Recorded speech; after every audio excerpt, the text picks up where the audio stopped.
Hey guys, welcome back to Medical Coding with Blue. Today's episode is all about the symbols that are in the CPT book or the Current Procedural Terminology book. This is the procedure book for the outpatient side of the house. If you are a medical coder, if you are brand new to my channel, welcome. I am Blue. I'm a medical coder. I have been a medical coder for over 10 years. I really love sharing the things that I know and all of my experiences as a medical coder with all of you. So if you are brand new, I hope you'll hit that subscribe button. I hope that you'll like this. And at the end, I hope you'll share it if it helped you. And let's go ahead and get started. Okay, so now all these different symbols and everything. I just kind of want to show you guys. I'm going to put this in front of the camera real quick so that way you guys can see exactly what the book looks like. It looks like this. Okay. Now forgive me, guys. I am not technologically advanced where I'm like all these other fancy people with their little screens that they can pop up all this stuff. So if that's what you're looking for, I'm sorry. All I do is straight talk and this basic stuff, okay? So I'm still learning, so just forgive me, all right? Okay, but all of these symbols are that I'm talking about today are coming from that book. Okay. Now, if you see, and at the bottom, it's going to show you or at the bottom of the pages, there's a legend, which is going to tell you what all of these are, right? But next to the codes, you're going to find some of these symbols, okay? So some of the codes are going to have these symbols next to them, and they all mean a different thing. Like if you see that little red dot there, I tried to make sure that it was like color coordinated, okay? Some of the colors are off, but it's just because, you know, I was trying to make it look pretty on here. So anyway, if you see a red dot next to a CPT code, this means that it is a new code. Now, what does that mean? It's a new code. So every year, these books get updated. And sometimes there's new codes that are added for just different reasons. Whatever the committee decides that it comes up with these new codes, whatever they vote on that gets a new code, gets a new code. So that way you know that it's a new code, it will have a red dot next to it. If you see a blue triangle, this means that, oh, I'm stepping on my own shoes. If you see a blue triangle, this means that it is a revised code. So, according to the book, it says, in instances where a code revision has resulted in a substantially altered procedure descriptor, the blue triangle symbol is placed before the code number. So basically, this just means that if that code description, because each code has a description about what is included or what the meaning of that code is. If you see that blue triangle, it says that there is a significant change to this code. So make sure that you're always looking at these procedures so that you understand. And a lot of times when these revisions come out every year, there's usually like a class on it. Sometimes it'll be with the different associations. It'll be online. And it's just to give you an overview of all the new things that are coming out. And especially if any of these new situations impact a clinic that you are particularly coding in, it's very important that you make sure that you look at those different webinars. Okay. So the next one is the one I like to call a little bow tie. So again, it contains new or revised text. So if there is something that, according to the book, I'm going to read what it says. The bow tie, I call it a bow tie because it looks like a bow tie, y'all. The bow tie, so it's going to be like a little triangle at the beginning and then that little end triangle, okay? And it says, the symbols are used to indicate new or revised text other than the procedure descriptors. These symbols indicate the CPT editorial panel actions. The AMA reserves the right to correct topographical errors and make stylistic improvements. So that is what that means when you see that. Basically, that it's going to contain new or revised text. Sometimes it's, you know, like I said, it's going to be like an update to that code, okay? Next, you'll see a little round circle with a slash through it. This means Modifier 51 exempt. And according to the book, that symbol is used to identify codes that are exempted from the use of Modifier 51, but have not been designated as CPT add-on procedures or services. The list of, and then I'm going to tell you where to find a list of Modifier 51 exempt procedures, okay? Now, if you're wondering, what is Modifier 51? Let me bring up the, okay, Modifier 51 means multiple procedures. Now, the description in the book, it says, according to the CPT manual, it says, when multiple procedures other than E&M services, physical medicine and rehabilitation services, or provision of supplies, e.g. vaccines, are performed at the same session by the same individual, the primary procedure or service may be reported as listed. The additional procedure or services, may be identified by adding Modifier 51 to additional procedures or service codes. Note, this modifier should not be appended to the add-on codes. And then I'm going to tell you where to find those add-on codes. But that is what Modifier 51 means. So think about it, when it's Modifier 51 exempt, I will tell you where to find those Modifier 51 exempt, but that was just what a Modifier 51 is, okay? All right, next one is the Resequenced code. It's going to have a hashtag in front of it, or a pound if you are from my generation. We said pound a long time ago, okay? It was never hashtag. It's hashtag, now that it's, a cool thing. But this hashtag means this is a resequenced code. So it says resequenced codes are not placed numerically. Codes that are not placed numerically in numerical order are identified with the hashtag symbol, and a reference is placed numerically, right? The code is out of sequence. And then as a navigational alert to direct the user to the location of the out of sequenced code. And I will tell you how to find the list of those and how to reference and look those up in the coming up segment part of it. So all of the codes that are in the CPT book are not in numerical order. That's what this is saying. So when you have a procedure code that you're looking for, and you happen to be looking for it in the back, and you're trying to look at it, it's 20610, 20611, 20612, and then you're just trying to find 206, another code that is around that number, but it's not there. Then that's when you would look, and it would show you that it's not going to be in order, and it's going to be a resequenced code. So that code is probably going to be related to another section, and so that's why that's going to alert you that these codes are out of order. Okay. Now, if you see my fancy artwork on the, it's supposed to look like a lightning bolt.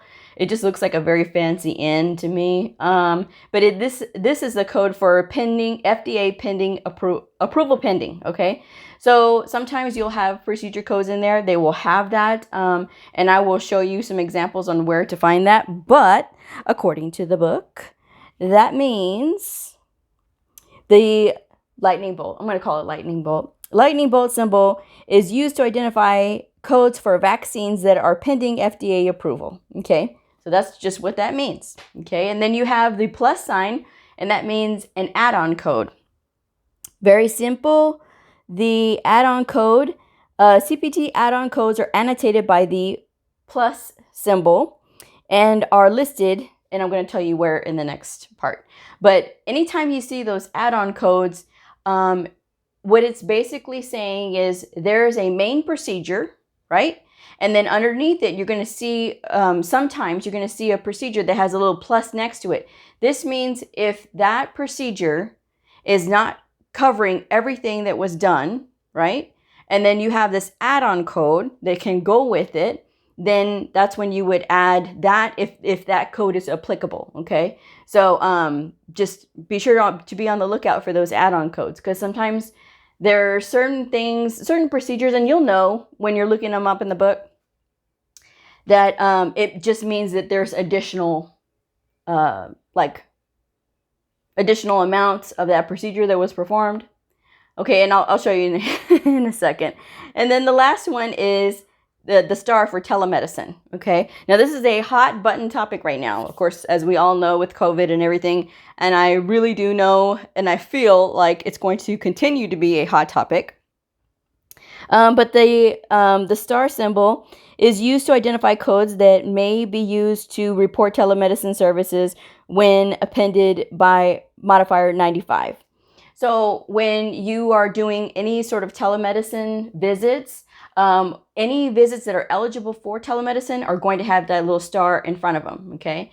And again, we're going to talk about some examples here in just 1 second. Ta-da! I'm back. So these are some examples. If you look in the back of the book, and I'm always on you guys about looking in your appendixes, because the appendixes are really what is going to tell you about the stuff more in detail, okay? There's a lot of good information that can be derived from the appendixes, so I'm telling you guys to check them out. Now, Appendix A does tell you about Modifier 51. That's why I put it there, because that's where you can find the definition of Modifier 51.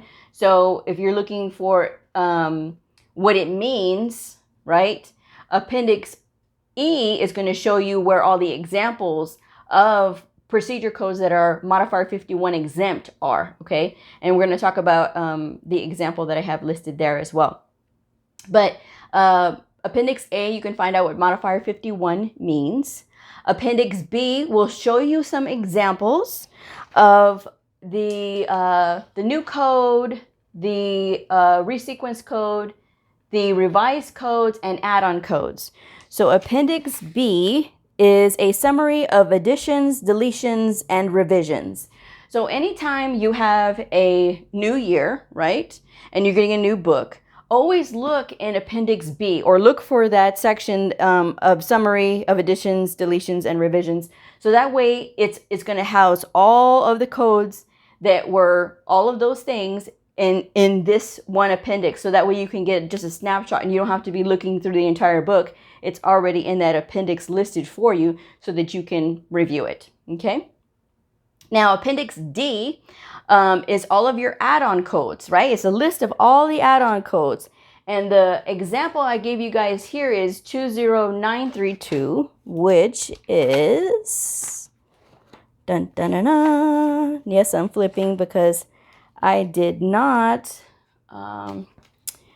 flag the book beforehand. 20932, which is that code is an allograft, includes templating, cutting, placement, and internal fixation when performed. Osteoarticulator, including articular surface and contiguous bone, list separately in addition to the code for the primary procedure. And then it'll tell you what not to report it with. Do not report 20932 in conjunction with 20933, 20934, 200, and so on and so forth. There's a bunch of them.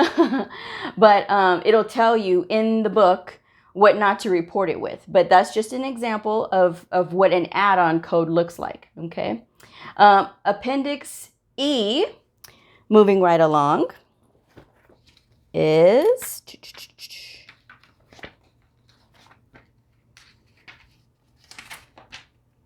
Appendix E is a summary is a summary of CPT codes that are exempted from Modifier 51. And the example that I gave is 20697, which is, and there's a few codes on there. So there's just a few codes that are Modifier 51 exempted. Let's see. Where's the code? 20697.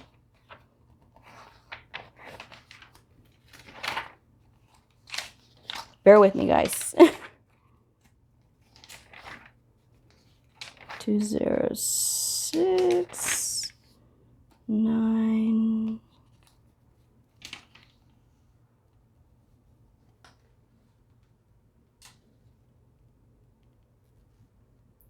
oops, I went too far. Oh, here we go. 20697 is the code for, so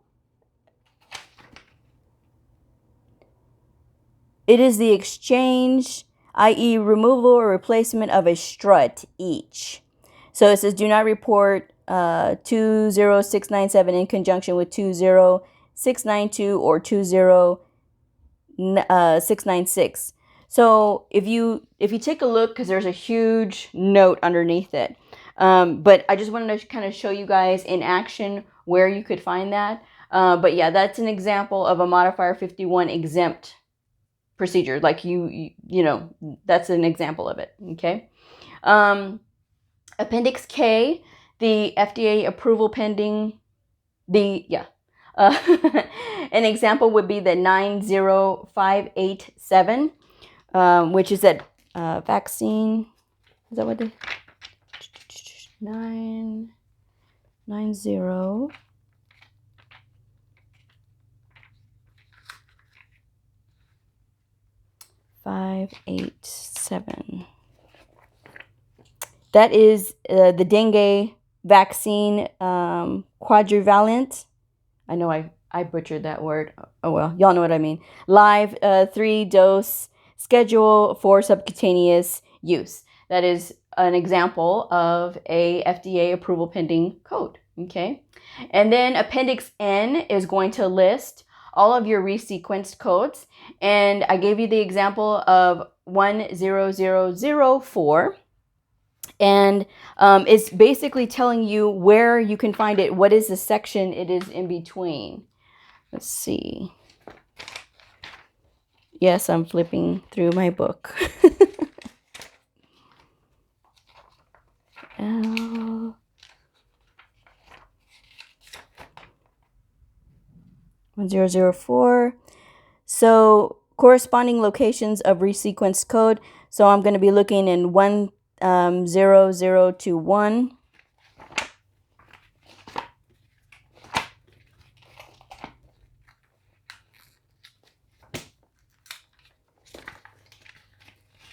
It's really a good idea for you guys to get familiar with the codes, and especially if there's like resequenced codes, that way you know where to go to.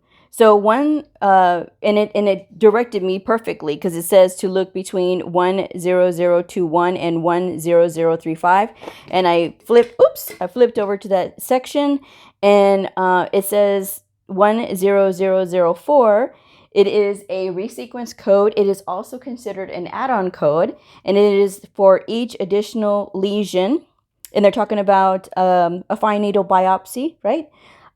Lists separately in addition to the code for the primary procedure. Use 10004 in conjunction with 10021, which is the code for 10021 is the code for fine needle aspiration biopsy without imaging guidance, first lesion, and this 10004 is for each additional lesion, right?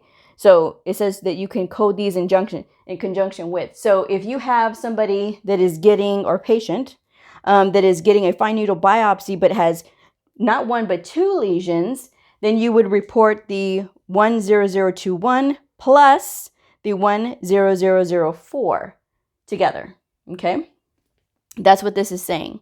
And just another thing too, the add-on codes are never going to be listed first, okay? They're always going to be listed secondary to their primary procedure, okay, guys? Remember that. I have seen coders do that where they don't think it's a big deal, but it is a big deal, okay? That primary procedure code has to go first. So like in this example of the 10004, some people might think, oh, that's the smallest number, let me put that first. But the primary procedure code is 10021. So that would have to be listed first, followed by the 10004 if the provider was doing 2 fine needle biopsies of 2 lesions, okay? So very, very important. This is how you get to know the sequencing on the procedures as well. This is another helpful way to learn that, okay? And then finally, we have Appendix P, which I've gotten very familiar with Appendix P lately.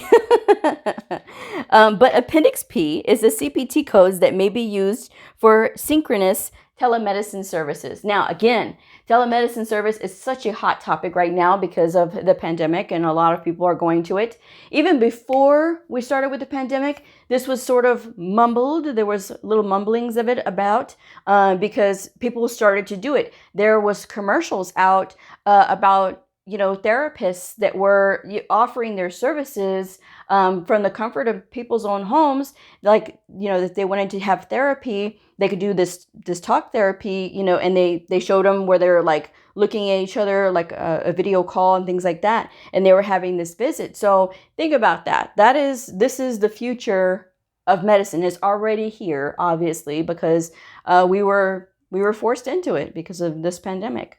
But anytime you see that little star in front of any codes, right? That's where you know that code is eligible for telemedicine, okay? Because not all codes are, all right? I just did the E&M level 99212 because it was very simple, very easy, and I wanted to make sure that I get this uploaded in time, which I don't know. Fingers crossed, guys. Anyway, but yeah, that is what that means when you see the little star in front of these codes, and that is what that means. So, wasn't this fun?